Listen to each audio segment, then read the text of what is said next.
AI한테 속았습니다. 15년 먹던 약 이름 하나 쓴 게 인생 망쳤어요. 68세 순자 할머니의 실화. 오늘 제가 드릴 이야기는 68년 제 인생에서 가장 똑똑한 척 하다가 가장 바보가 되어버린 한 노인의 참회록입니다. 여러분, 혹시 여러분의 스마트폰이 밤마다 당신의 숨소리를 받아 적고 있다는 생각 해보신 적 있나요? 제가 무심코 핸드폰에 물어본 약 이름 하나가 제 자식의 앞길을 막고 제 목소리까지 훔쳐갈 줄은 꿈에도 몰랐습니다. 지금부터 제가 겪은 이 기괴하고도 서글픈 일들을 들려드릴게요. 끝까지 들어보셔요. 그래야 여러분은 저 같은 덫에 걸리지 않으실 테니까요. 1959년 겨울이었습니다. 전쟁이 끝나고 몇 년 지났지만 세상은 여전히 가난했습니다.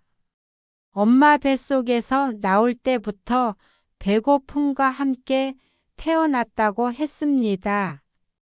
집은 초가집이었고 겨울 바람이 벽 틈새로 들어왔습니다.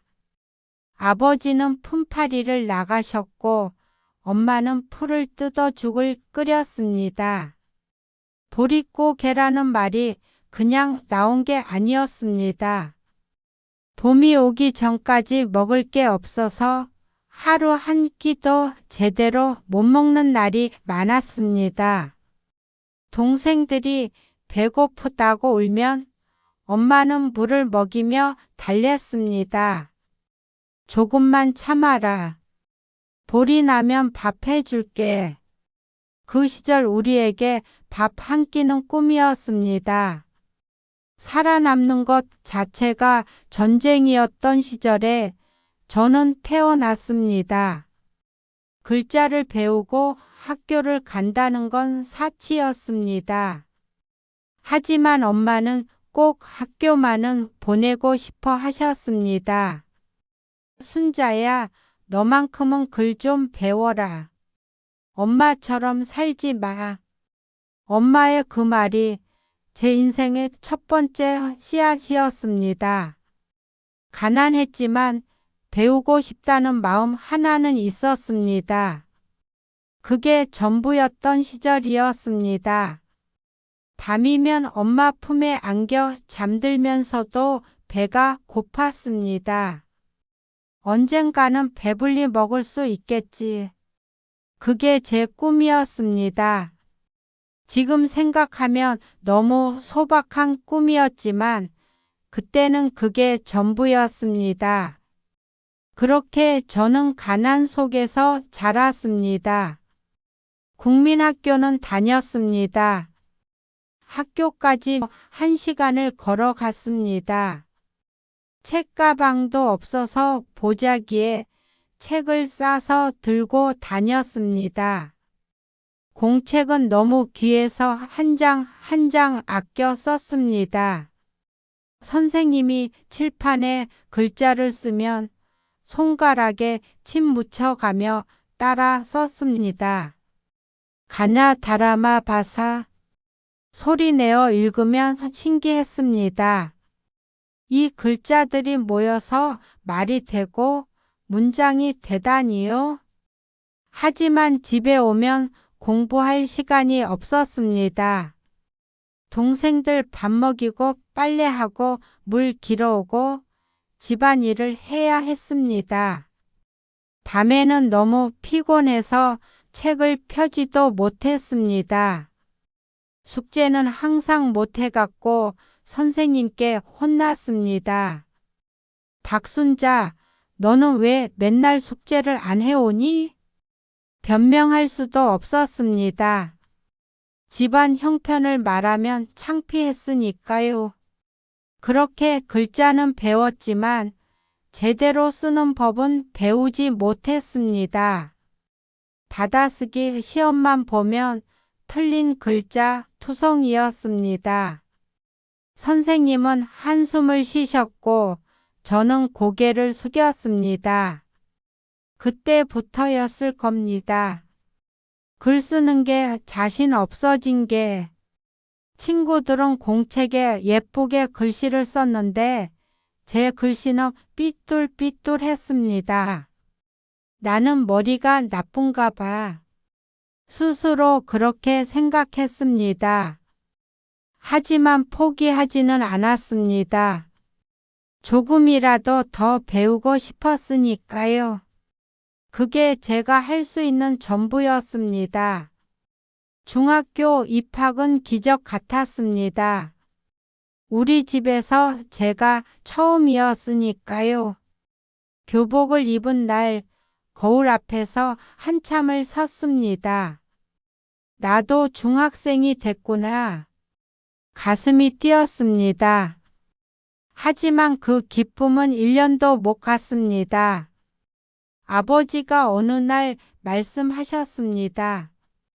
순자야, 학교 그만둬야겠다. 왜요? 제가 뭐 잘못했어요? 눈물이 났습니다. 잘못한 거 아니다. 여자애가 공부해서 뭐 하냐. 시집이나 잘 가면 되지. 아버지, 저 공부하고 싶어요. 선생님이 제가 똑똑하대요. 안 된다. 너 학비로 동생들 밥 먹여야 한다. 그날 밤 이불 속에서 소리 죽여 울었습니다. 다음 날부터 학교에 안 갔습니다. 친구들 얼굴을 볼 수가 없었습니다. 선생님이 집까지 찾아오셨지만 아버지는 문전박대였습니다. 제발 순자만은 학교 보내주십시오. 애가 공부를 잘합니다. 선생님은 가세요. 우리 집 사정 모르시잖아요. 그렇게 제 학창시절은 끝났습니다. 15살 봄이었습니다. 꿈을 접어야 하는 나이치고는 너무 어렸습니다. 친구들은 계속 학교를 다녔고 저는 집에만 있었습니다. 창밖으로 학교 가는 친구들을 보면 가슴이 아팠습니다. 나도 저렇게 학교 다니고 싶은데 하지만 어쩔 수 없었습니다. 제 인생은 이미 정해져 있었으니까요. 16살에 봉제 공장에 들어갔습니다. 청계천 판잣집 공장이었습니다. 아침 7시에 출근해서 밤 10시에 퇴근했습니다. 재봉틀 앞에 앉으면 허리를 펼 시간도 없었습니다. 따다닥 따다닥 기계 소리가 귓전을 울렸습니다. 손가락은 늘 바늘에 찔려서 반창고 투성이었습니다.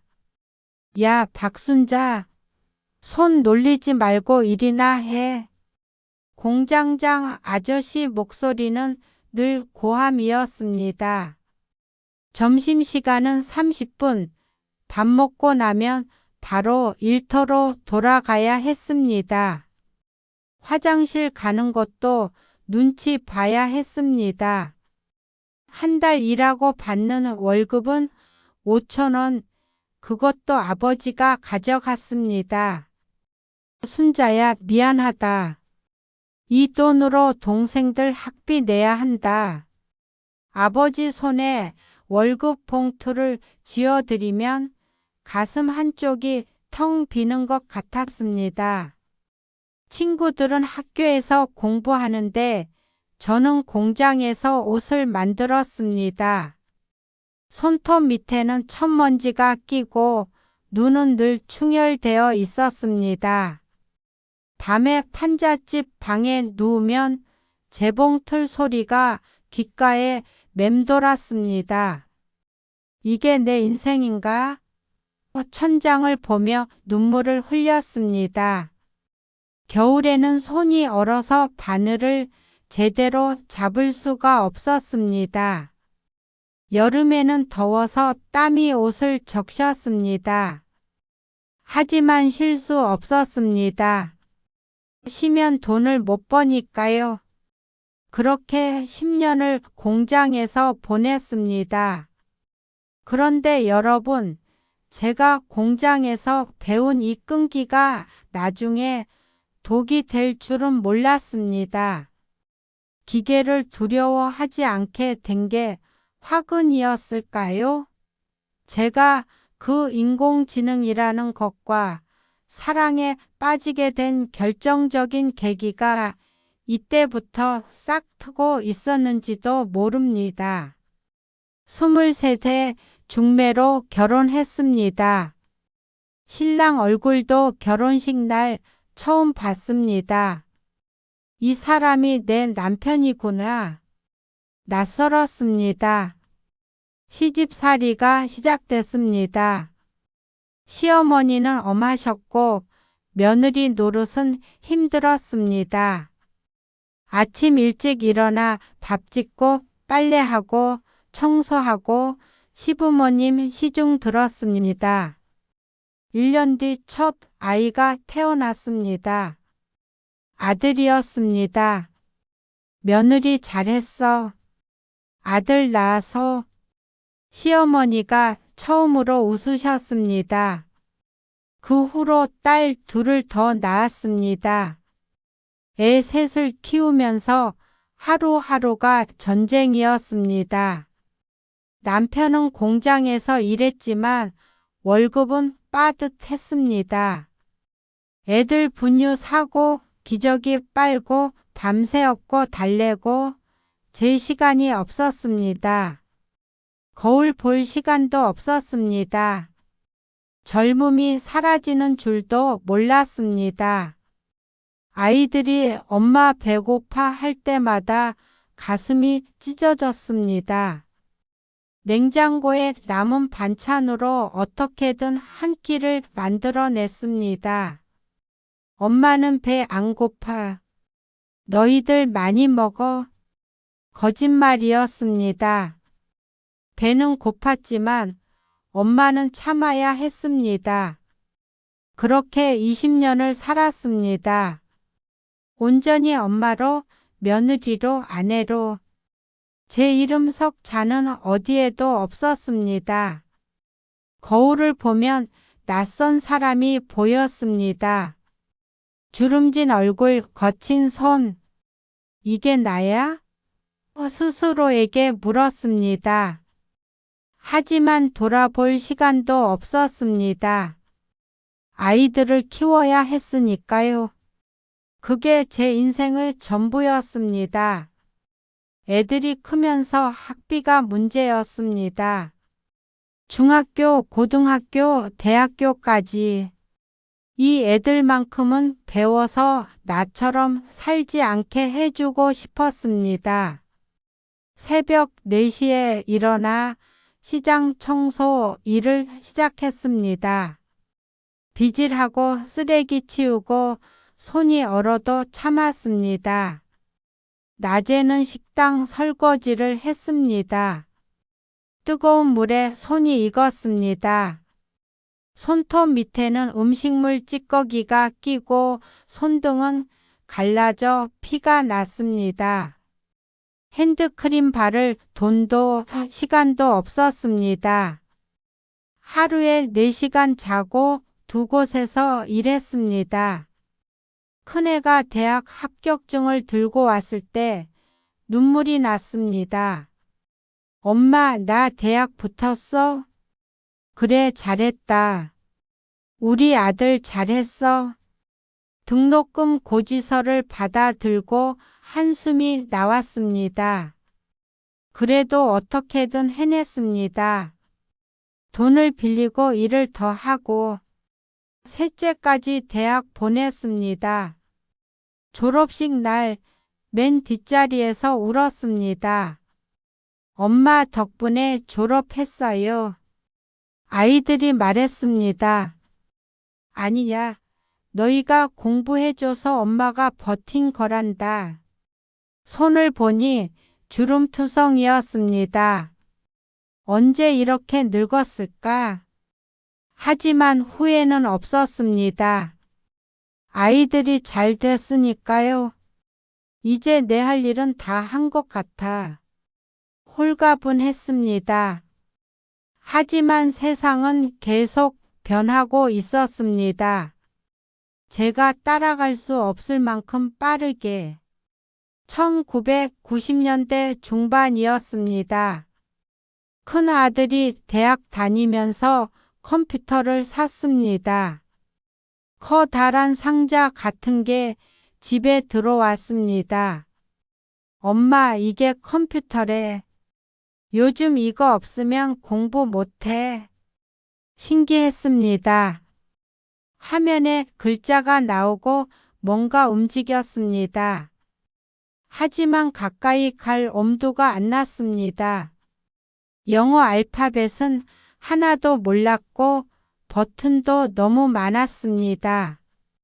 이거 잘못 누르면 고장 나는 거 아니야? 아들이 웃으며 말했습니다. 엄마, 그냥 만져봐요. 안 고장 나요. 그래도 무서웠습니다. 비싼 물건인데 제가 망가뜨릴까 봐. 청소할 때도 컴퓨터 주변은 조심조심 닦았습니다. 아들이 자판을 두드리며 뭔가를 하는 모습을 멀찌감치 지켜봤습니다. 저게 뭐가 그리 재미있을까? 하지만 물어보지 못했습니다. 무식하다고 생각할까 봐. 제가 모르는 세상이 컴퓨터 안에 있다는 걸 그때는 몰랐습니다. 그냥 젊은 사람들이나 쓰는 물건이라고 생각했습니다. 저와는 상관없는 세상이라고 여겼습니다. 나는 평생 글자 쓰는 것도 어려웠는데 저런 기계를 어떻게 써? 그렇게 컴퓨터는 제 삶과 멀리 있었습니다. 하지만 세상은 이미 바뀌고 있었습니다. 저만 그 자리에 서 있었던 거죠. 2000년대 초반 자식들이 핸드폰을 들고 다녔습니다. 엄마, 이제 핸드폰 시대래. 다들 하나씩 있어. 전화기가 선도 없이 어디서든 통화가 된다는 게 신기했습니다. 큰애가 핸드폰으로 통화하는 걸 보면 마술 같았습니다. 저게 어떻게 선도 없이 전화가 되는 거야? 물리적으로 이해가 안 됐습니다. 전화선이 있어야 전화가 되는 거 아닌가? 자식들은 바쁘다며 길거리에서도 핸드폰을 붙잡고 살았습니다. 밥 먹을 때도 걸을 때도 잠들기 전까지도 핸드폰을 봤습니다. 그렇게까지 전화할 일이 뭐가 있다고. 이해가 안 됐지만 세상이 그렇게 변하고 있었습니다. 어느 날 버스를 탔는데 사람들이 다 핸드폰을 보고 있었습니다. 아무도 서로 대화하지 않았습니다.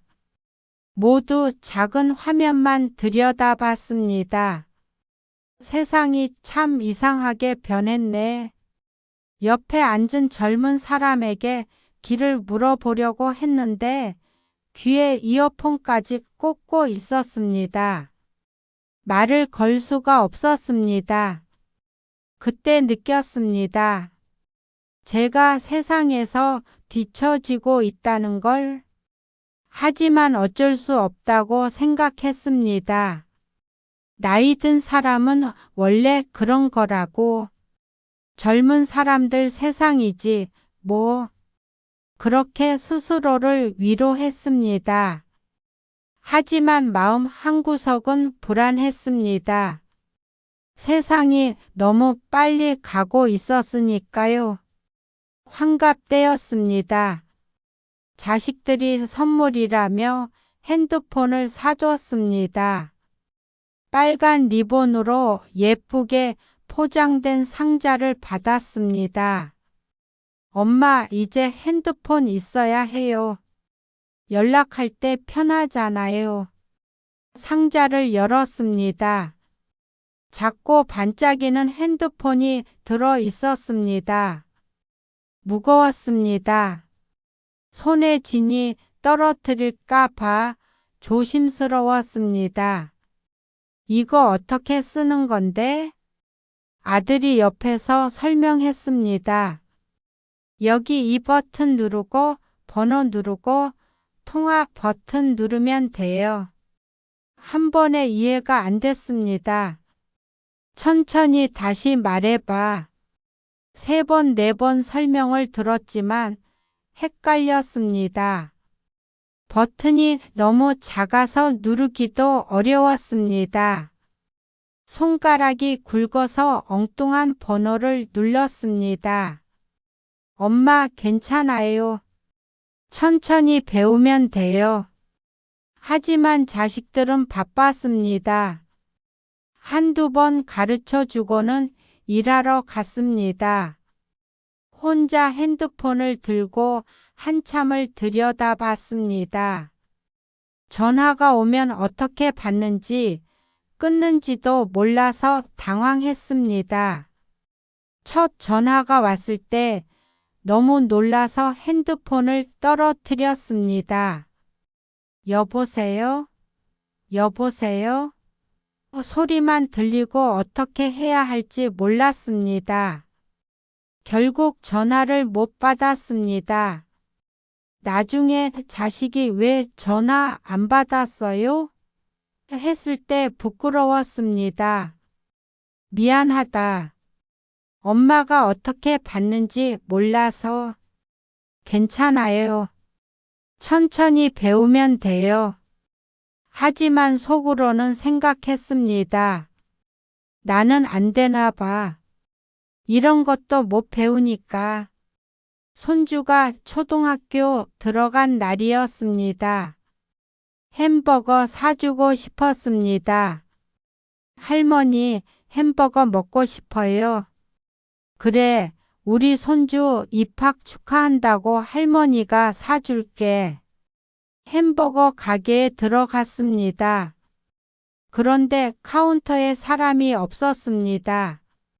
대신 커다란 화면 기계가 서 있었습니다. 할머니, 저기서 주문하면 돼요. 손주가 기계를 가리켰습니다. 가까이 가봤습니다. 화면에 햄버거 사진들이 잔뜩 떠 있었습니다. 어디를 눌러야 하는지, 무엇부터 해야 하는지 도무지 모르겠었습니다. 뒤에서 사람들이 기다리고 있었습니다. 조급해졌습니다. 손주가 할머니, 여기 누르면 돼요 하며 손가락으로 가리켰습니다. 떨리는 손으로 화면을 눌렀습니다. 그런데 다른 메뉴가 나왔습니다. 아이고, 이게 아닌데? 당황했습니다. 뒤에서 누군가 한숨 쉬는 소리가 들렸습니다. 얼굴이 화끈거렸습니다. 손주가 대신 주문하려고 했지만 제가 말렸습니다. 아니야, 할머니가 할게. 할머니가 사준다고 했잖아. 하지만 손은 계속 떨렸고 화면은 이해가 안 됐습니다. 결국 30분을 서 있다가 직원을 불렀습니다. 저기요, 죄송한데 주문 좀 도와주시겠어요? 직원은 친절했지만 제 얼굴은 빨개져 있었습니다. 손주 손을 잡고 나오면서 생각했습니다. 나는 이제 세상에서 나고자구나. 손주가 제 손을 꼭 잡았습니다. 할머니, 괜찮아요. 다음에는 제가 도와줄게요. 통장 정리하러 은행에 갔습니다. 언제나처럼 창구에 가려고 했습니다. 그런데 창구가 예전보다 줄어들어 있었습니다. 대신 기계들이 벽을 따라 쭉 늘어서 있었습니다. 할머니, 저기 ATM 기계 쓰세요. 젊은 직원이 기계를 가리켰습니다. ATM이 뭔데요? 처음 듣는 말이었습니다.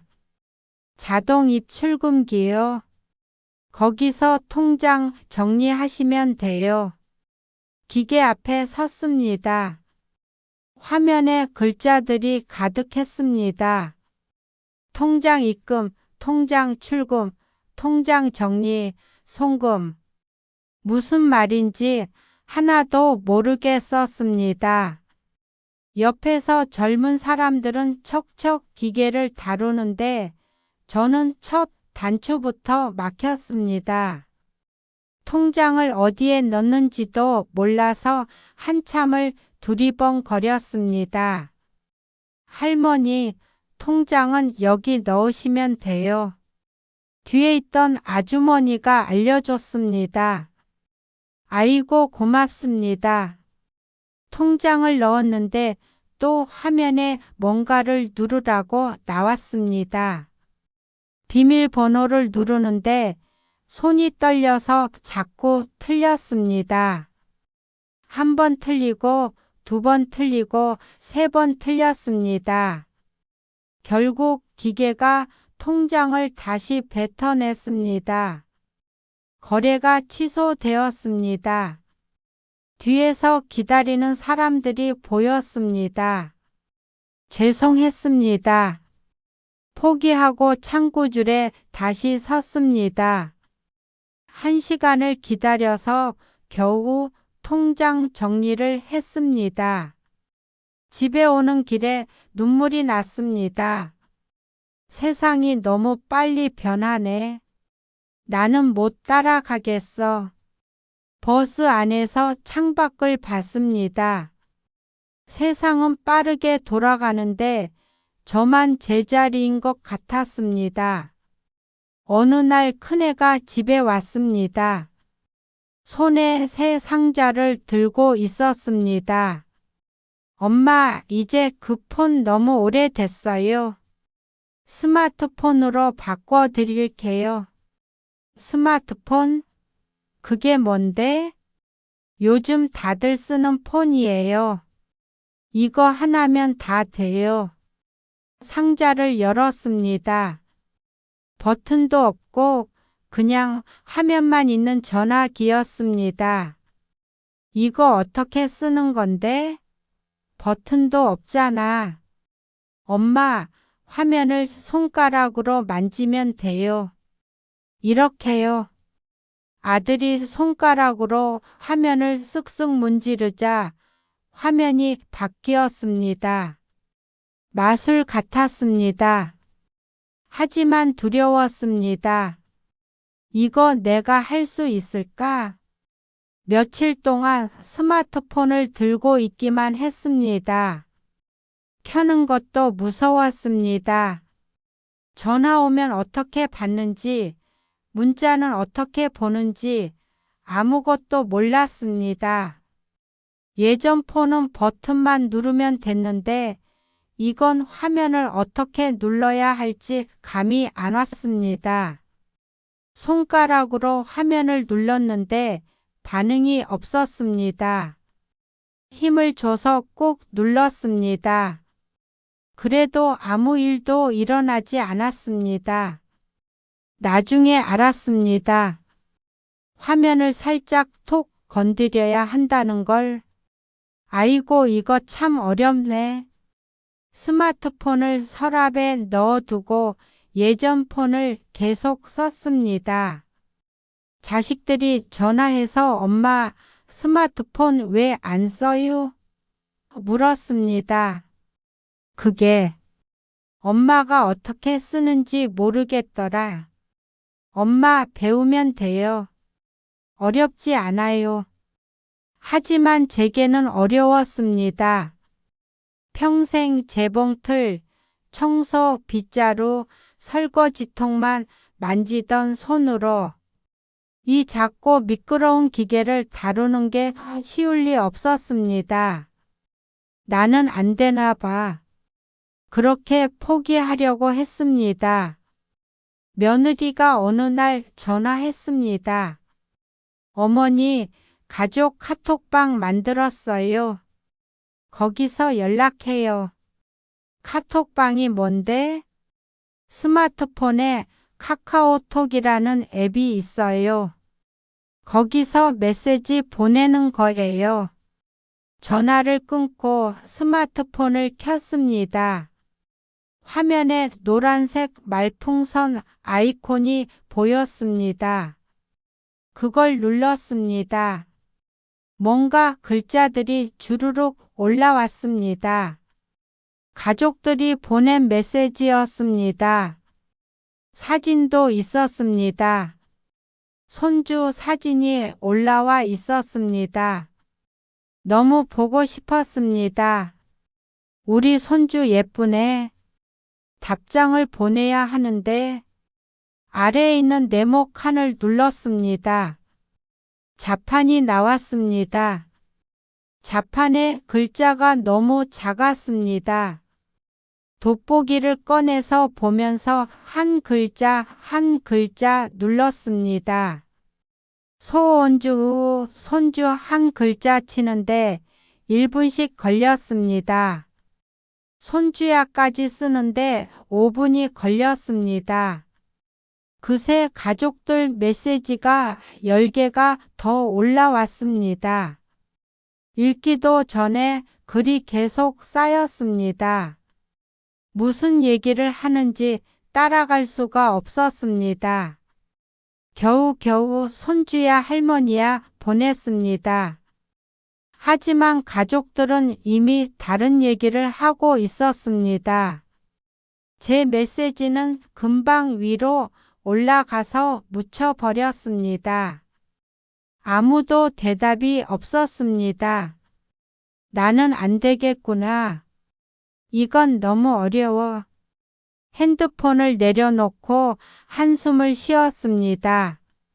세상은 빠르게 돌아가는데 저만 느렸습니다.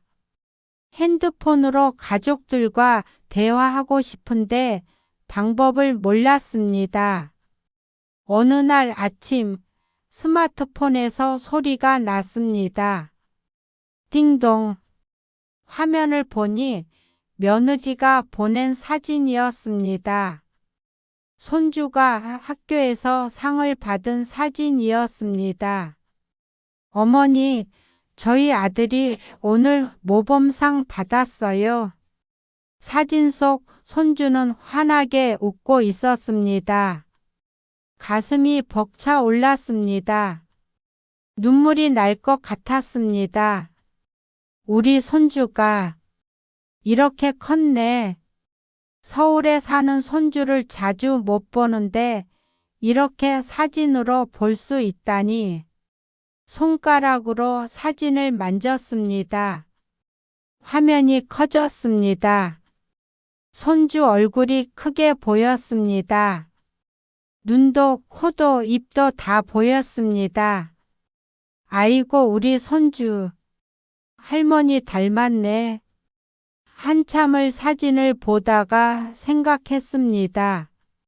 답장을 보내야 하는데 손주한테 축하한다고 말해야 하는데 떨리는 손으로 자판을 눌렀습니다. 손주야. 20분 걸려서 손주야 축하한다 할머니가 자랑스럽다 보냈습니다. 며느리한테서 답이 왔습니다. 어머니 감사해요. 하트 모양이 뭔지는 몰랐지만 기분이 좋았습니다. 그 순간 깨달았습니다. 아, 이거 배워야겠구나. 손주 얼굴을 더 자주 보려면 그게 제가 배우고 싶어진 첫 번째 이유였습니다. 사랑하는 사람들과 연결되고 싶었으니까요. 동네 복지관 앞을 지나가다가 현수막을 봤습니다.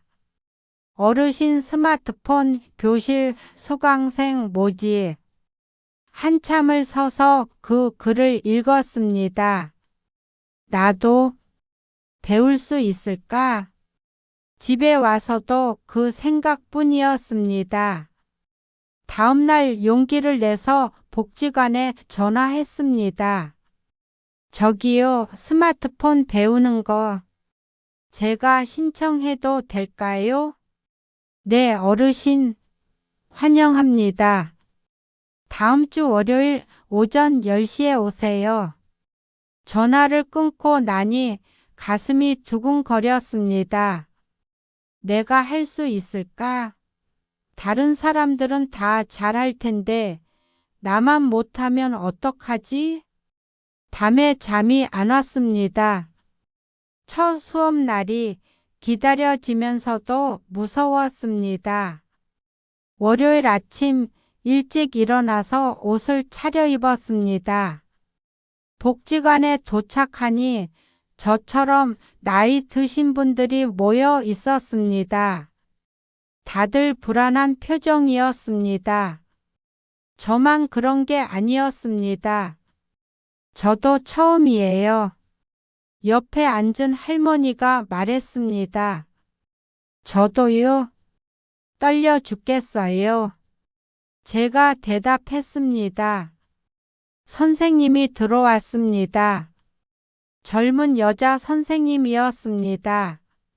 어르신들, 오늘부터 제가 천천히 가르쳐 드릴게요. 걱정 마세요. 그 목소리가 따뜻했습니다. 그래, 해보자. 나도 한번 해보자.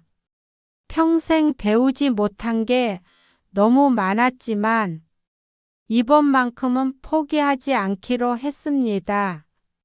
한 달이 지났습니다. 복지관 수업을 빠지지 않고 다녔습니다. 선생님은 정말 천천히 여러 번 반복해서 가르쳐 줬습니다. 어르신, 여기 이 노란 말풍선 누르시면 카카오톡이에요. 화면을 살짝만 톡 건드리세요. 꾹 누르지 마시고요. 자판은 천천히 하나씩 누르시면 돼요. 서두르지 마세요. 집에서도 연습했습니다. 밤마다 스마트폰을 켜고 자판을 눌러봤습니다. 손주 이름을 쳐봤습니다. 민준아 쓰는데 10분 걸렸습니다. 할머니야 쓰는데 5분 걸렸습니다. 조금씩 빨라졌습니다. 글자를 찾는 시간이 줄어들었습니다. 어느 날 밤 드디어 혼자 힘으로 카톡을 보냈습니다. 민준아, 할머니야 밥 먹었니? 떨리는 손으로 전송 버튼을 눌렀습니다. 잠시 후 손주한테서 답이 왔습니다. 할머니, 저 밥 먹었어요. 할머니는요? 눈물이 났습니다. 평생 글자 쓰는 게 어려웠던 제가 손주한테 메시지를 보낼 수 있게 됐다니. 할머니도 먹었어, 잘 자거라. 또 보냈습니다. 답장이 또 왔습니다. 할머니 사랑해요. 그날 밤 스마트폰을 가슴에 안고 잠들었습니다. 세상이 조금 가까워진 것 같았습니다. 복지관에서 스마트폰을 배우며 꽃사진을 보내고 손주와 카톡을 할 때만 해도 저는 제가 세상을 다 가진 줄 알았습니다. 하지만 그 똑똑해진 손가락이 제 목을 죄는 올가미가 될 줄이야. 특히 제가 15년이나 먹어온 그 고혈압 약 이름을 검색창에 적어 넣는 순간 제 인생의 재앙은 이미 시작되었습니다. 봄이 왔습니다. 동네 공원에 개나리가 피었습니다. 노란 꽃이 너무 예뻤습니다. 아, 손주한테 이 꽃 보여주고 싶다. 복지관에서 배운 게 생각났습니다. 사진 찍는 법. 스마트폰을 꺼내서 카메라 버튼을 눌렀습니다. 화면에 개나리가 보였습니다. 동그란 버튼을 눌렀습니다. 찰칵. 사진이 찍혔습니다. 오, 진짜 찍혔네. 혼자 중얼거렸습니다. 갤러리를 열어서 사진을 확인했습니다. 개나리가 선명하게 보였습니다. 카톡을 열었습니다. 손주 채팅방으로 갔습니다. 사진을 첨부하는 버튼을 찾았습니다. 복지관 선생님이 알려준 대로 천천히 따라 했습니다. 사진을 골라서 전송했습니다. 손주야, 할머니가 공원에서 예쁜 꽃을 봐서 너한테 보내준다. 답장이 왔습니다. 할머니 대박. 할머니가 사진 보내는 법 배웠어요? 꽃 진짜 예쁘다. 며느리한테서도 메시지가 왔습니다. 어머니 실력 늘었네요. 대단하세요. 자식들한테 칭찬받으니 어깨가 으쓱했습니다. 그 후로 예쁜 거 보면 사진 찍었습니다. 하늘도 찍고 고양이도 찍고 밥상도 찍었습니다. 가족들한테 보내면 다들 좋아했습니다. 세상에 이게 이렇게 재밌는 거였구나. 경로당에서 친구 영숙이가 말했습니다. 순자야, 요즘은 유튜브라고 있어. 거기 들어가면 요리법도 다 나와. 유튜브? 그게 뭔데? 영상 보는 거야. 스마트폰으로. 집에 와서 스마트폰을 켰습니다. 화면에 빨간색 삼각형 모양 아이콘을 찾았습니다. 복지관에서 배운 적 있었습니다. 눌렀습니다. 화면에 영상들이 쭉 나왔습니다. 위에 돋보기 모양을 눌렀습니다. 검색창이 나왔습니다. 김치찌개 끓이는 법 천천히 쳤습니다.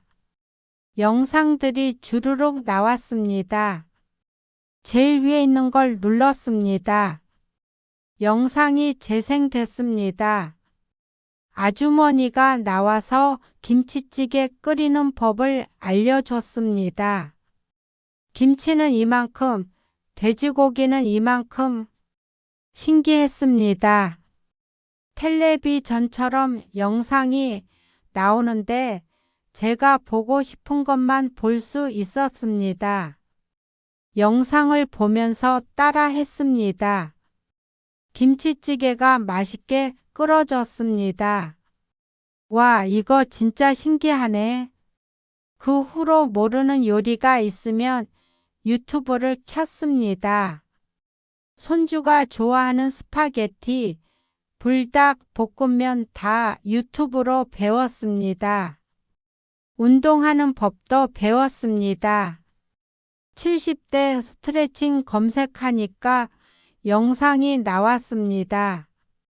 아침마다 그 영상 보면서 스트레칭 했습니다. 이거 진짜 좋다. 세상에 이런 게 있었네. 친구들한테도 알려줬습니다. 영수가 너도 유튜브 해봐. 진짜 좋아. 손주 생일이었습니다. 서울까지 가기는 힘들었습니다. 뭘 해줄 수 있을까? 복지관 선생님이 배달 앱 사용법을 가르쳐 준 게 생각났습니다. 스마트폰에서 배달 앱을 찾았습니다. 화면을 천천히 보면서 따라 했습니다. 주소 입력하는 곳에 손주네 집 주소를 쳤습니다. 며느리한테 미리 물어뒀던 주소였습니다. 치킨 가게를 찾았습니다. 메뉴를 골랐습니다. 결제하는 부분에서 조금 헤맸지만 천천히 읽어가며 했습니다. 주문 완료. 손주한테 카톡 보냈습니다.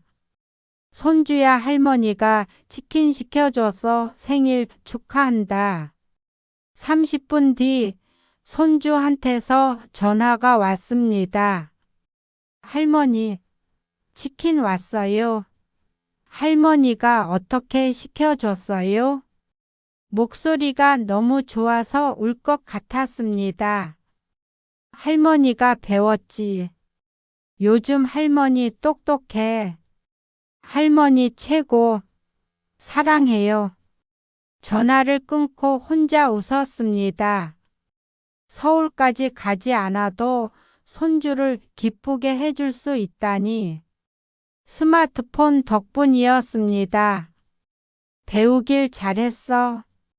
정말 잘했어. 혼자 중얼거렸습니다. 복지관 선생님이 어느 날 말했습니다. 어르신들, 요즘 챗GPT라는 게 있어요. 인공지능인데 물어보면 뭐든 답해줘요. 인공지능? 그게 뭔데요? 컴퓨터가 사람처럼 생각해서 대답해 주는 거예요. 신기했습니다. 기계가 사람처럼 대답을 한다니. 선생님이 사용법을 가르쳐 줬습니다. 앱을 설치하고 질문을 쓰면 답이 나온다고 했습니다. 집에 와서 한번 해봤습니다. 냉장고에 시금치랑 두부 있는데 뭐 만들까? 몇 초 후 답이 왔습니다. 시금치도 부무침은 어떠세요? 만드는 법은? 레시피가 쭉 나왔습니다. 세상에, 진짜 대답을 하네? 다시 물어봤습니다. 허리 아플 때 어떤 운동이 좋아? 또 답이 왔습니다. 자세하게 설명이 나왔습니다. 이거 진짜 신기하다. 그 후로 챗GPT는 제 친구가 됐습니다. 아침에 일어나면 제일 먼저 챗GPT를 켰습니다. 오늘 날씨도 물어보고 요리법도 물어보고 궁금한 거 있으면 다 물어봤습니다. 친구들한테도 자랑했습니다. 나 요즘 챗GPT 쓴다. 신기해. 친구들이 감탄했습니다. 순자야, 너 진짜 똑똑해졌다. 기분이 좋았습니다. 세상이 이렇게 넓은지 몰랐습니다. 이제 저도 시대를 따라가고 있다는 자신감이 생겼습니다. 아침에 일어나 냉장고를 열었습니다. 시금치 한 줌, 두부 반 모, 달걀 몇 개가 남아 있었습니다. 오늘 뭘 해 먹지? 예전 같으면 며느리한테 전화했을 겁니다. 하지만 이제는 챗GPT가 있었습니다. 스마트폰을 꺼내서 챗GPT를 켰습니다. 냉장고에 시금치 한 줌, 두부 반 모, 달걀 3개 있어. 이걸로 뭘 만들 수 있어?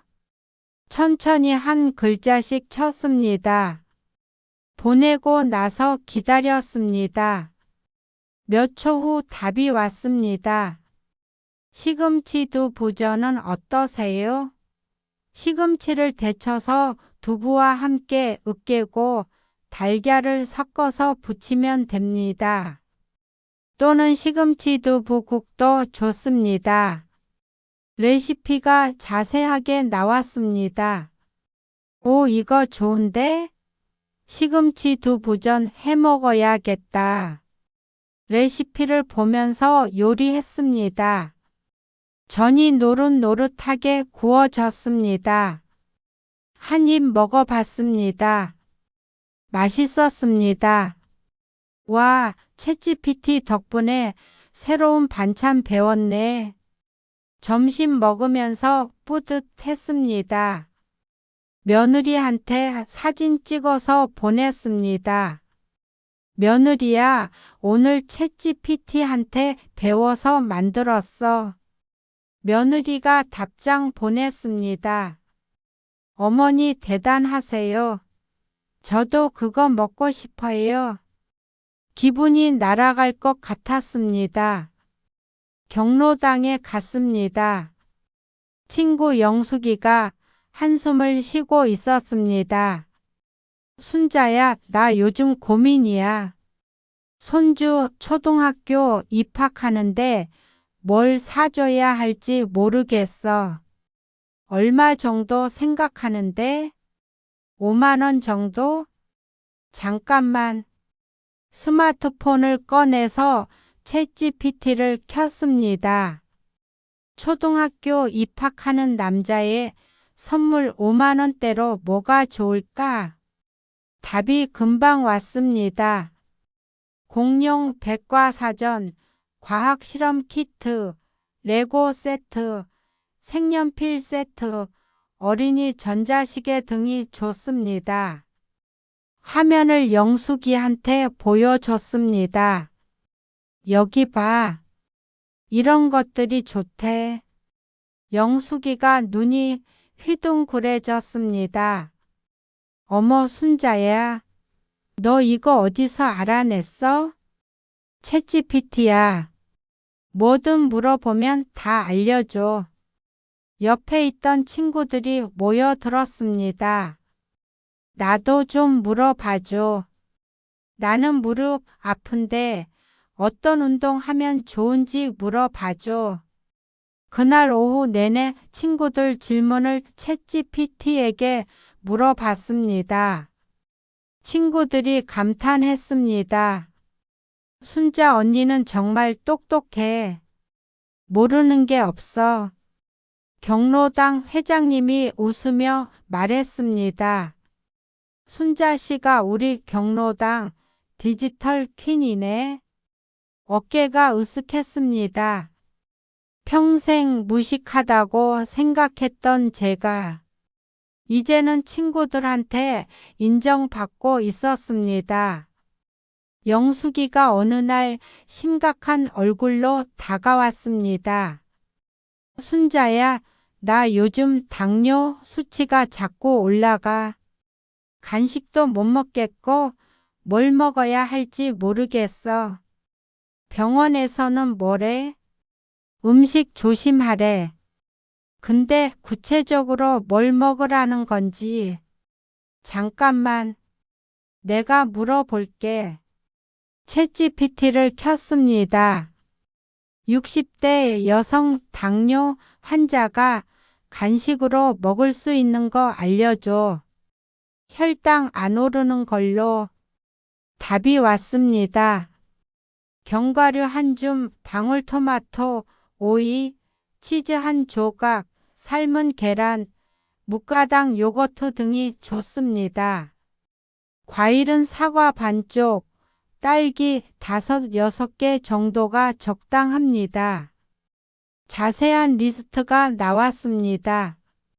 화면을 캡처해서 영숙이한테 카톡으로 보냈습니다. 영숙아, 여기 봐. 이런 거 먹으면 된대.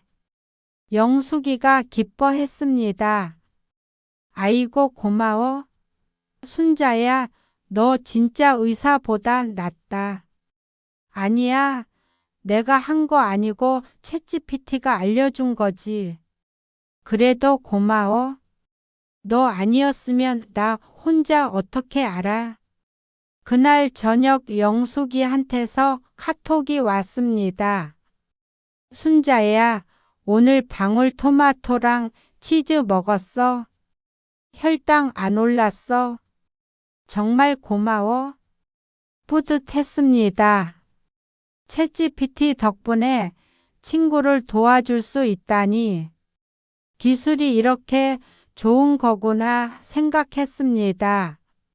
그 후로 친구들이 저를 찾아왔습니다. 순자야, 손주 감기 걸렸는데 집에서 할 수 있는 거 없을까? 순자야, 허리 아플 때 찜질 뜨거운 걸로 해야 해? 찬 걸로 해야 해? 순자야, 김장 배추 몇 포기 사야 우리 식구 먹을까? 하나하나 챗GPT에게 물어봤습니다. 모두 답을 받았습니다. 친구들은 감탄했습니다. 순자 언니 진짜 대단해. 우리도 배워야 하나? 근데 그거 어렵지 않아? 저는 자신 있게 말했습니다.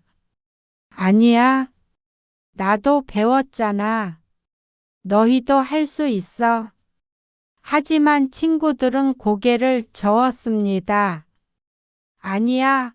우리는 순자 너만 믿을래? 너한테 물어보는 게 편해. 기분이 좋았습니다. 평생 누군가에게 도움받기만 했는데 이제는 제가 도움을 줄 수 있었습니다. 경로당에서 제 별명은 디지털 퀸이 됐습니다. 순자 언니는 모르는 게 없어. 그 말이 듣기 좋았습니다. 제가 세상에 뒤처진 사람이 아니라는 걸 증명하는 것 같았습니다. 그렇게 자신감이 생겼습니다. 너무 자신감이 생겼습니다. 어느 날 밤 10시쯤이었습니다. 침대에 누웠는데 가슴이 답답했습니다. 숨을 쉬는데 평소보다 힘들었습니다. 왼쪽 가슴이 찌릿찌릿했습니다. 뭐지? 이거. 일어나 앉아서 심호흡을 했습니다. 조금 나아지는 것 같다가도 다시 답답해졌습니다. 고혈압 약은 10년째 먹고 있었습니다. 병원에서는 늘 잘 관리하고 계시네요. 했습니다. 하지만 오늘은 뭔가 달랐습니다. 혹시 큰일 나는 건 아니겠지? 오빠 생각이 났습니다. 5년 전 심장병으로 돌아가신 오빠. 그때도 이렇게 가슴 답답하다고 하셨습니다. 겁이 났습니다. 시계를 봤습니다. 밤 11시. 병원은 문 닫았을 시간이었습니다. 119를 불러야 하나? 하지만 과민 반응인 것 같기도 했습니다. 내일 아침에 병원 가야겠다. 하지만 불안했습니다. 지금 당장 누군가에게 물어보고 싶었습니다. 그때 생각났습니다. 챗GPT. 스마트폰을 켰습니다. 챗GPT를 열었습니다. 손이 떨렸습니다. 뭐라고 써야 할까 생각했습니다. 자세히 써야 정확한 답을 받을 것 같았습니다. 천천히 한 글자씩 쳤습니다.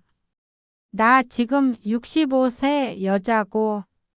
숨을 고르고 다시 썼습니다. 고혈압 약을 10년째 먹고 있어. 계속 썼습니다. 근데 오늘 밤에 왼쪽 가슴이 찌릿하고 숨쉬기가 힘들어. 손가락이 떨렸지만 계속 썼습니다. 우리 오빠가 5년 전에 심장병으로 돌아가셨어. 나도 혹시 그런 건가? 작년에 병원에서 검사했을 때는 괜찮다고 했는데 이게 위험한 증상인가? 보내고 나서 기다렸습니다. 가슴이 두근거렸습니다. 답이 왔습니다. 긴 답변이었습니다. 천천히 읽었습니다. 흉통과 호흡 곤란은 심혈관 질환의 가능성이 있습니다. 가족력이 있으시다면 더욱 주의가 필요합니다. 즉시 병원 진료를 받으시길 강력히 권장합니다. 응급실 방문을 고려하세요. 읽으면서 더 불안해졌습니다. 챗GPT 답변을 읽고 나니 더 궁금한 게 생겼습니다. 다시 물었습니다. 증상이 어느 정도면 응급실 가야 해? 답이 왔습니다. 가슴 통증이 지속되거나 식은땀이 나거나 어지러움이 있으면 즉시 응급실에 가세요. 제 증상을 다시 생각해 봤습니다. 더 자세히 써야 할 것 같았습니다. 통증은 찌릿한 정도고 식은땀은 안 나고 어지럽지는 않아. 그냥 가슴이 답답하고 숨쉬기가 평소보다 조금 힘들어. 언제부터였냐면 오늘 저녁 10시쯤부터. 고혈압 약은 아침에 먹었어. 최근 혈압은 130, 80 정도였어. 보냈습니다. 답이 왔습니다. 증상이 심하지 않다면 내일 아침 병원 방문도 괜찮지만 증상이 악화되면 즉시 응급실에 가세요. 조금 안심됐습니다. 고마워. 내일 아침에 병원 갈게. 보내고 나서 챗GPT 화면을 닫았습니다. 그리고 잠을 청했습니다. 제가 방금 뭘 했는지, 그 정보가 어디로 가는지 전혀 생각하지 못했습니다. 다음날 아침 일찍 병원에 갔습니다. 의사 선생님께 증상을 말씀드렸습니다. 어젯밤에 가슴이 답답하고 숨쉬기가 힘들었어요. 선생님이 심전도 검사를 했습니다. 혈액 검사도 했습니다. 1시간 기다렸습니다. 가슴이 조마조마했습니다. 혹시 큰 병이면 어떡하지? 진료실에 들어갔습니다. 선생님이 웃으며 말했습니다.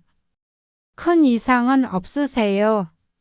심전도도 정상이고 혈액 검사도 괜찮습니다. 정말요? 네. 스트레스나 일시적인 증상일 수 있어요. 계속 약 드시고 혹시 또 그러면 오세요. 병원을 나왔습니다. 가슴을 쓸어내렸습니다. 휴, 다행이다. 괜히 걱정했네. 집에 오는 길에 생각했습니다. 챗GPT 덕분에 빨리 병원 갔으니까 다행이야. 진짜 큰일이었으면 어쩔 뻔했어. 그렇게 생각하며 집에 왔습니다. 스마트폰을 보며 혼자 중얼거렸습니다. 챗GPT야, 고마워. 너 덕분에 병원 갔어. 그때는 몰랐습니다. 제가 입력한 그 모든 정보가 어딘가에 남아 있다는 걸, 누군가 그걸 볼 수 있다는 걸. 하지만 여러분, 제가 그날 밤 안도하며 잠든 사이 제가 입력한 그 문장들은 데이터라는 이름으로 팔려 나가고 있었습니다. 그 정보들이 제 아들의 통장 잔고를 노리는 사기꾼들의 대본이 될 줄은, 그리고 보험사가 저를 죽을 날이 머지않은 사람으로 낙인 찍는 자료가 될 줄은 꿈에도 상상 못했습니다. 그 일이 있고 몇 달 뒤였습니다. 어느 날 아침 모르는 번호로 전화가 왔습니다. 여보세요? 안녕하세요, 고객님. 땡땡저축은행입니다. 특별 대출 상품 안내해 드려요. 저 대출 필요 없는데요. 고객님, 저희가 고객님 상황 파악했는데요. 지금 필요하실 것 같아서요. 이상했습니다. 제 무슨 상황을 안다는 거예요? 아, 그러니까 여러 정보를 종합해서요. 혹시 필요하시면. 필요 없어요. 전화를 끊었습니다. 기분이 이상했습니다. 내 상황을 어떻게 안다는 거지? 다음 날 또 전화가 왔습니다. 다른 저축은행이었습니다. 고객님, 맞춤형 대출 상품. 또 끊었습니다. 그 다음 날도 전화가 왔습니다. 하루에 서너 통씩 왔습니다. 도대체 어디서 내 번호를 알고 전화하는 거야?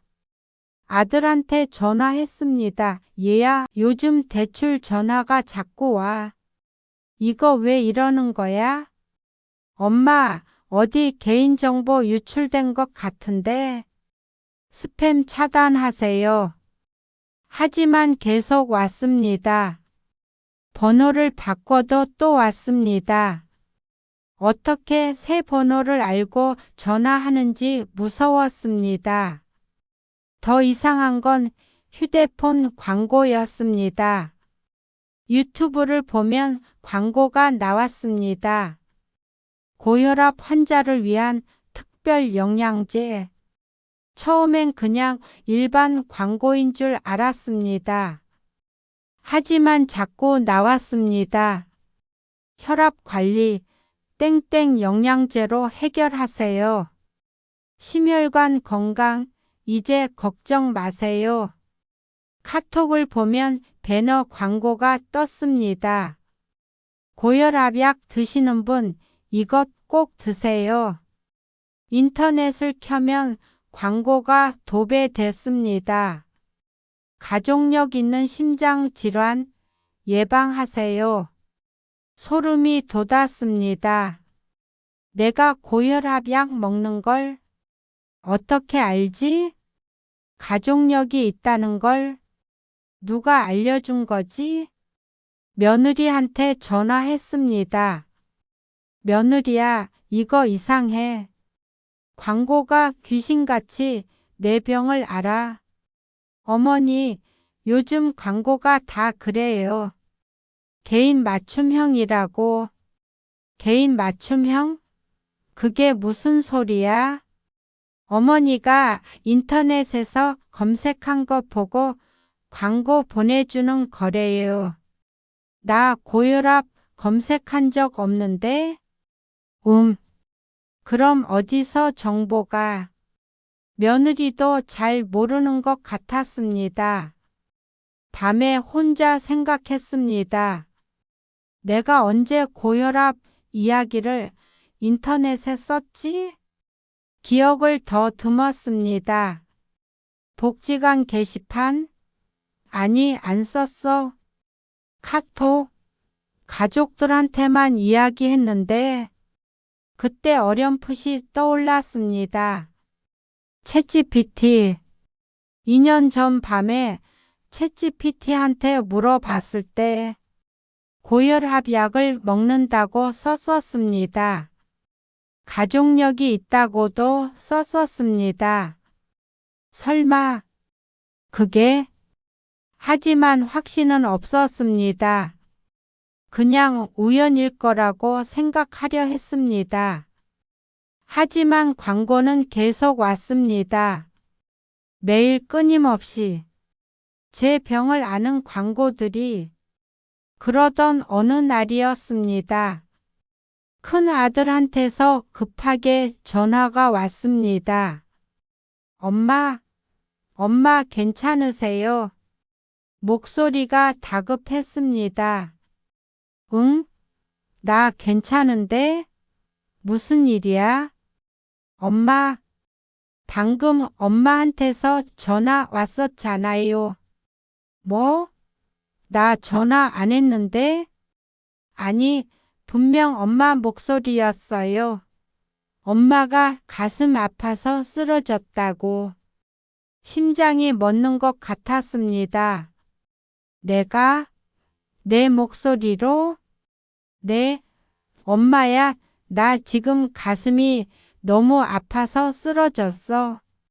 119 불렀는데 병원비 급하게 필요해. 빨리 보내줘 그랬어요. 소름이 돋았습니다. 그래서 너 돈 보냈어? 보낼 뻔했어요. 300만 원 송금하려고 했는데 갑자기 이상해서 엄마한테 직접 전화한 거예요. 손이 떨렸습니다. 세상에, 보이스피싱이구나. 근데 엄마 진짜 이상한 게요. 뭐가? 그 사람이 엄마 증상을 너무 자세히 알고 있었어요. 무슨 증상? 왼쪽 가슴이 찌릿하고 숨쉬기가 힘들다고 했어요. 정확하게요. 온몸이 얼어붙었습니다. 왼쪽 가슴이 찌릿하고 숨쉬기 힘들다. 그 증상. 2년 전 밤에 챗GPT에 그대로 썼던 증상. 그리고 고혈압약 먹는데도 이렇게 아프다고도 했어요. 엄마가 무슨 약 먹는지까지 알더라고요. 목소리가 나오지 않았습니다. 아들이 계속 말했습니다. 엄마 목소리랑 똑같았어요. 진짜 엄마가 우는 것 같았어요. 어떻게 이렇게 똑같이 흉내 낼 수 있죠? 요즘 AI로 목소리 만든다더라. 그래도 엄마 증상까지 어떻게 알아요? 우리 가족 아니면 모를 텐데. 대답할 수 없었습니다. 제가 알려줬으니까요. 제가 직접 인터넷에 썼으니까요. 챗GPT에 전화를 끊고 주저앉았습니다. 손이 부들부들 떨렸습니다. 제 목소리, 제 증상, 제 병력, 다 어딘가에서 빼내간 겁니다. 그걸 가지고 제 아들을 속이려 한 겁니다. 300만 원. 아들이 속았으면 날아갈 뻔한 돈. 내가 뭘 한 거야. 그날 밤 잠을 못 잤습니다. 제가 편하자고 썼던 그 글들이 이렇게 무서운 일이 될 줄은 몰랐습니다. 누군가 제 정보를 훔쳐서 제 목소리를 만들어서 제 가족을 속이려 했다는 게 너무 무서웠습니다. 이게 다 내 잘못이야. 내가 조심했어야 했는데 후회가 밀려왔습니다. 저는 이제 스마트폰이 무섭습니다. 제가 편리하다고 믿었던 것들이 사실은 저를 감시하는 눈이었다는 걸 깨달았으니까요. 사기꾼들은 제가 어디가 아픈지 알고 있습니다. 그런데 여러분, 더 무서운 사실은 이 모든 게 아직 끝나지 않았다는 겁니다. 2년이 흘렀습니다.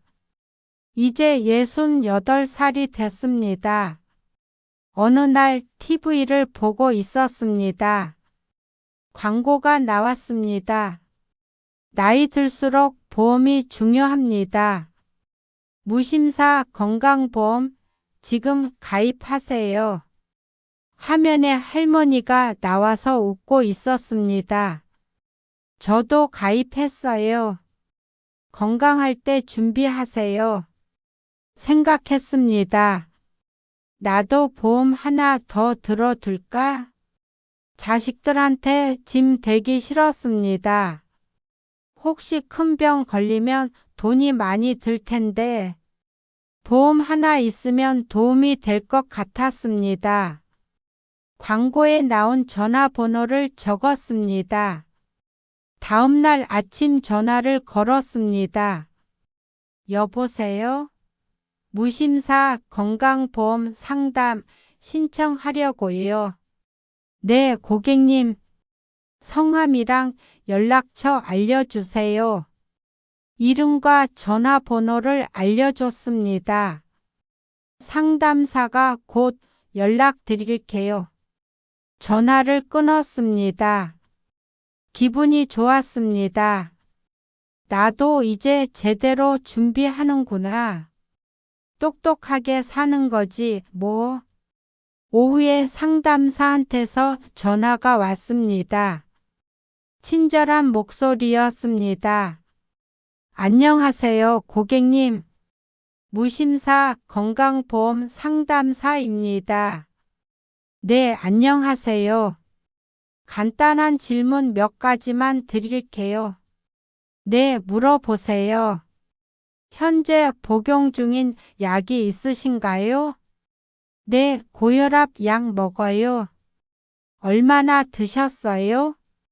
한 15년 정도 됐나?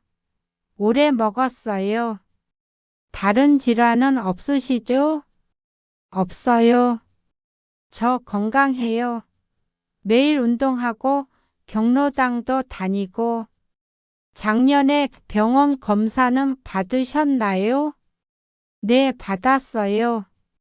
의사 선생님이 잘 관리하고 계시다고 했어요. 네, 감사합니다. 확인 후에 연락드리겠습니다.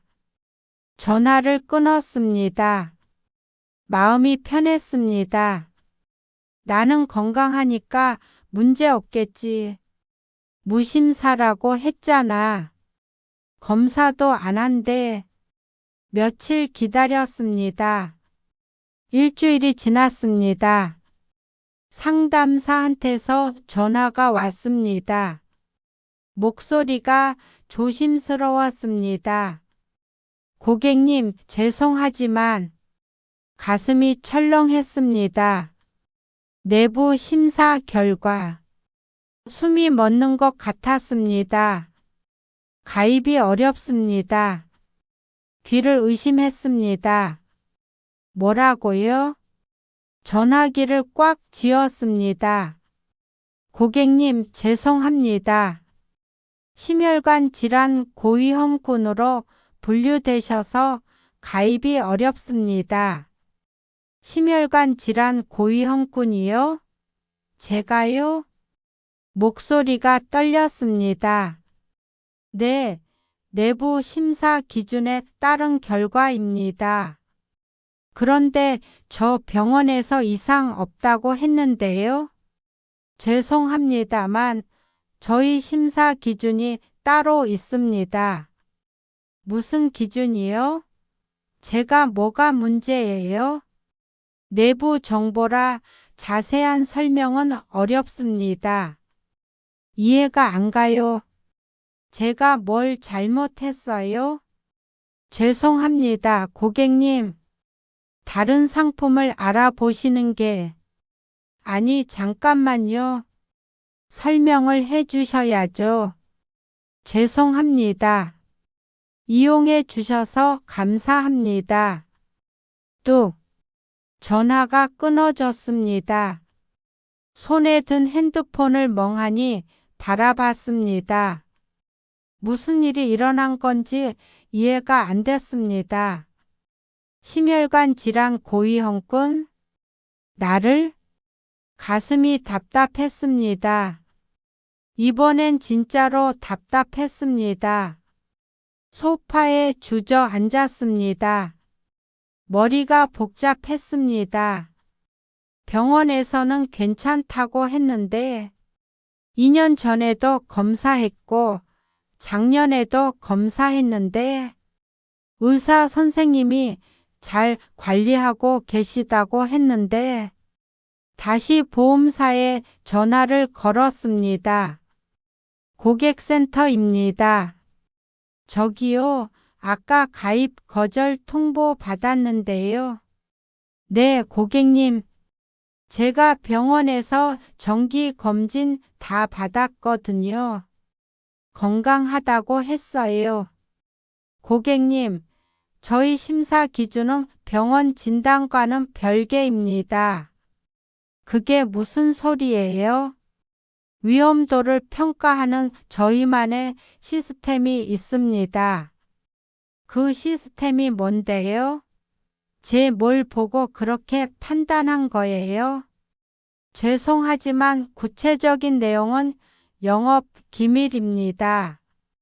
영업 기밀? 제 건강이 기밀이에요? 고객님, 이해해 주시기 바랍니다. 이해가 안 돼요. 어떻게 병원도 아닌 곳에서 저를 위험군이라고 해요? 죄송합니다. 또 뚝 끊어졌습니다. 화가 났습니다. 억울했습니다. 하지만 더 무서웠습니다. 대체 그 사람들이 나에 대해 뭘 알고 있는 거지? 밤이 됐습니다. 잠이 안 왔습니다. 침대에 누워 천장을 봤습니다. 도대체 왜 나를 고위험군이라고 한 거지? 생각을 거슬러 올라갔습니다. 병원 검사는 다 정상이었습니다. 고혈압 약만 먹을 뿐 다른 병은 없었습니다. 운동도 했습니다. 건강관리도 했습니다. 그런데 왜? 문득 2년 전 그날 밤이 떠올랐습니다. 가슴이 답답했던 날, 밤 11시에 챗GPT를 켰던 날, 천천히 기억을 더듬었습니다. 그때 내가 뭐라고 썼더라? 스마트폰을 켜서 챗GPT를 열었습니다. 대화 기록을 찾았습니다. 2년 전 날짜를 스크롤해서 찾았습니다. 있었습니다. 제가 쓴 글이 그대로 남아 있었습니다. 나 지금 65세 여자고 고혈압 약 땡땡정을 10년째 먹고 있어. 왼쪽 가슴이 찌릿하고 숨쉬기가 힘들어. 우리 오빠가 5년 전에 심장병으로 돌아가셨어. 읽으면서 온몸이 얼어붙었습니다. 설마 이게? 손이 떨렸습니다. 계속 읽었습니다. 제가 쓴 모든 글이 거기 있었습니다. 약 이름, 복용 기간, 가족력, 증상, 심지어 혈압 수치까지. 이게 다 기록되어 있었구나. 복지관 선생님이 했던 말이 떠올랐습니다.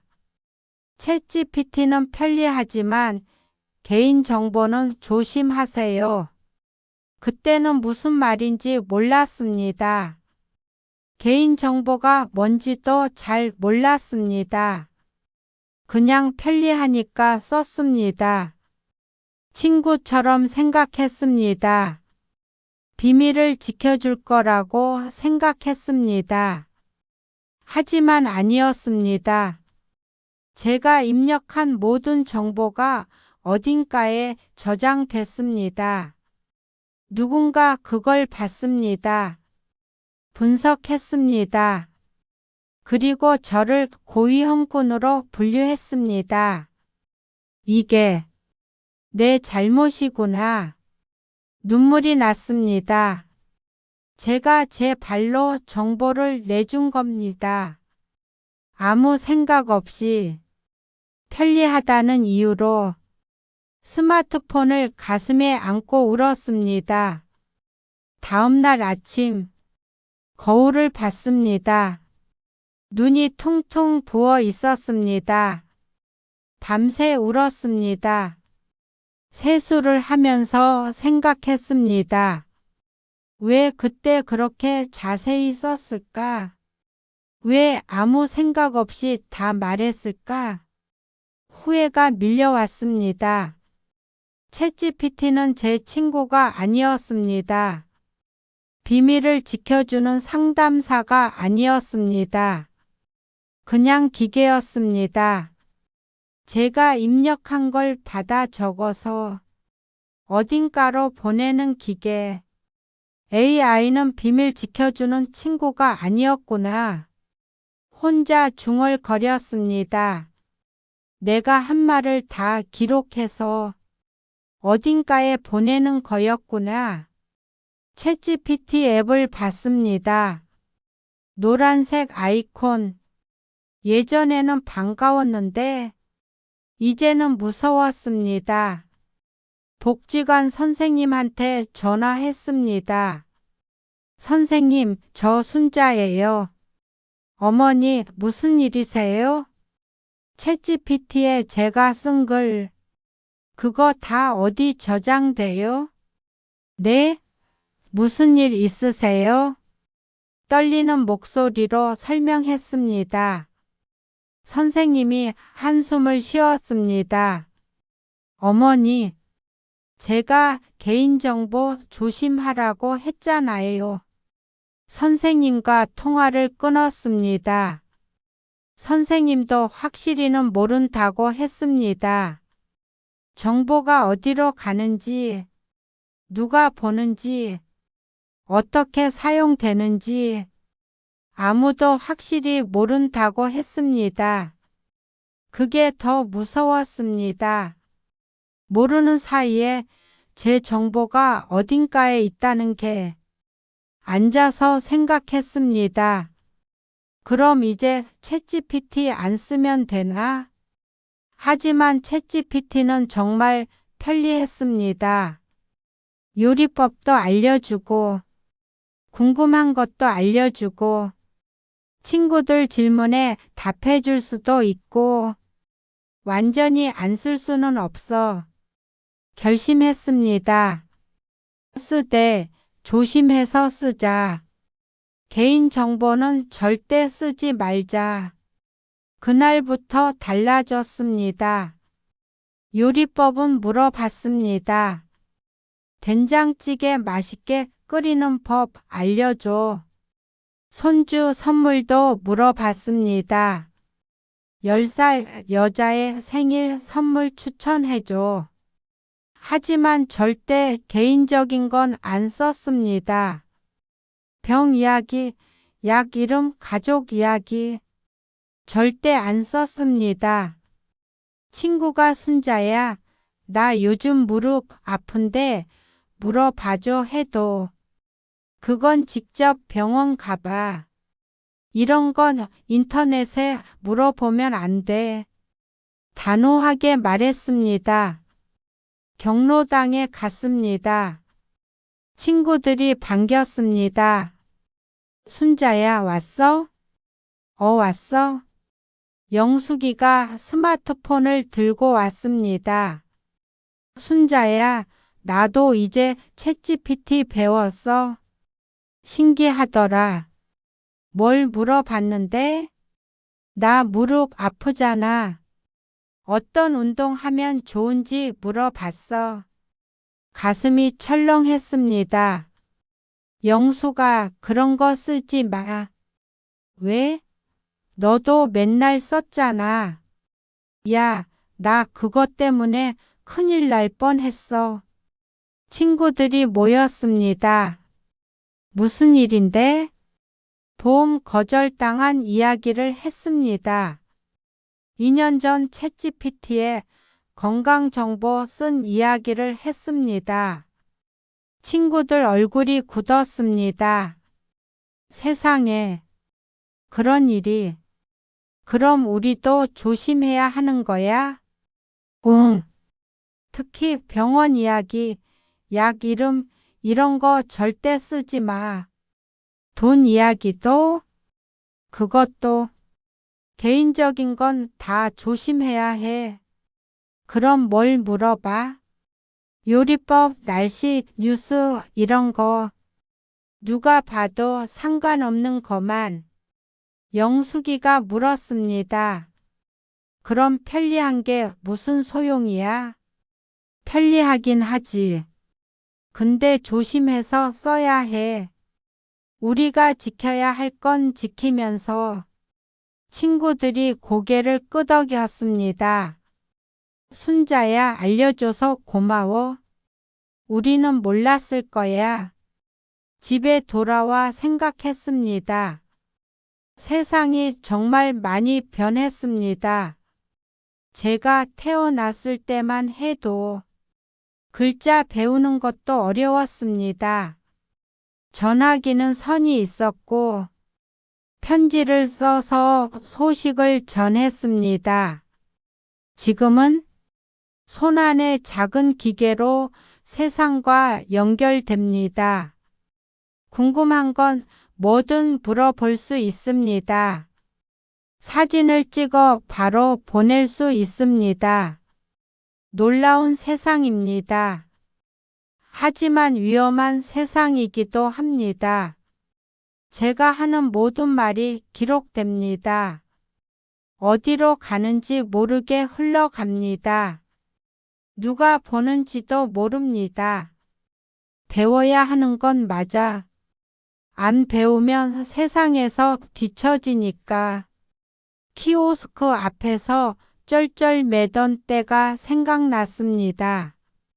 은행에서 기계 못 다뤄서 1시간 기다렸던 때, 가족 단톡방에서 혼자 못 따라갔던 때, 그때로 돌아갈 순 없어. 배운 건 잘한 거야. 하지만 이제는 압니다. 뭐든 적당히 조심해서 써야 한다는 걸. 특히 내 건강, 내 돈, 내 가족 이야기. 그건 함부로 인터넷에 쓰면 안 된다는 걸. 세상은 편리해졌지만 그만큼 조심해야 할 것도 많아졌습니다. 챗GPT를 봤습니다. 여전히 편리합니다. 오늘도 썼습니다. 미세먼지 많은 날 환기는 언제 해야 해? 답이 왔습니다. 미세먼지 농도가 낮은 시간대인 오전 10시에서 오후 3시 사이가 좋습니다. 유용했습니다.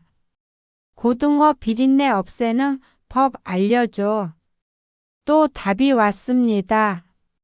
고등어를 우유에 10분 담그거나 생강즙을 발라두면 비린내가 줄어듭니다. 도움이 됐습니다. 하지만 절대 쓰지 않습니다. 요즘 가슴이 답답한데 당뇨 약 먹는데 뭐 조심해야 해? 통장에 돈이 얼마 있는데 어디 투자할까? 이런 건 절대 안 씁니다. 편리함에는 대가가 있다는 걸 배웠습니다. 그 대가는 내 정보입니다. 제가 편하자고 내준 정보가 어딘가에서 저를 판단하는 데 쓰입니다.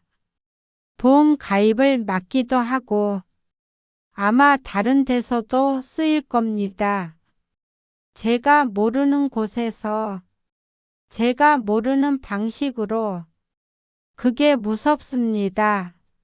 하지만 이제는 압니다. 조심하면 됩니다. 지켜야 할 건 지키면 됩니다. 편리함을 누리되 대가는 최소화하면 됩니다. 창밖을 봤습니다. 해가 지고 있었습니다. 제 인생도 저물어 가고 있습니다. 68년을 살았습니다. 전쟁 이후 가난한 시절에 태어났습니다. 학교도 제대로 못 다녔습니다. 공장에서 일했고 결혼해서 아이 키웠습니다. 자식들 대학 보내느라 새벽 일도 했습니다. 그렇게 평생을 살았습니다. 그리고 이제 세상이 너무 빨리 변했습니다. 컴퓨터, 핸드폰, 스마트폰, AI. 처음엔 무서웠습니다. 못 따라갈 것 같았습니다. 하지만 배웠습니다. 용기 내서 복지관 수업을 들었습니다. 하나씩 익혔습니다. 이제는 손주한테 사진도 보내고 배달 앱으로 치킨도 시켜주고 챗GPT로 요리법도 찾습니다. 뿌듯합니다. 세상을 따라잡았다는 게. 하지만 실수도 했습니다. 너무 쉽게 제 정보를 내줬습니다. 그 대가로 보험 가입을 거절당했습니다. 아팠습니다. 하지만 배웠습니다. AI 시대에 배우고 잘 활용하는 건 좋습니다. 안 배우면 세상에서 소외되니까요.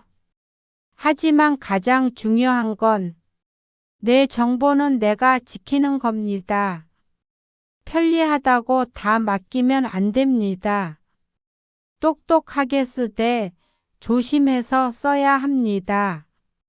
지금도 챗GPT 씁니다. 하지만 이제는 압니다. 무엇을 물어봐도 되는지, 무엇은 절대 쓰면 안 되는지 그 선을 지키며 삽니다. 이게 제가 68년 인생에서 배운 AI 시대를 사는 방법입니다. 배우되 지키며 살자. 편리함을 누리되 소중한 건 지키자. 그게 진짜 현명한 거라는 걸 이제는 압니다. 늦었지만 아직 늦지 않았습니다. 여러분도 저처럼 배우세요. 하지만 조심하세요. 당신의 건강 이야기, 당신의 돈 이야기, 당신의 가족 이야기, 그건 함부로 인터넷에 쓰지 마세요. 아무리 편리해도, 아무리 친절해도 AI는 친구가 아닙니다.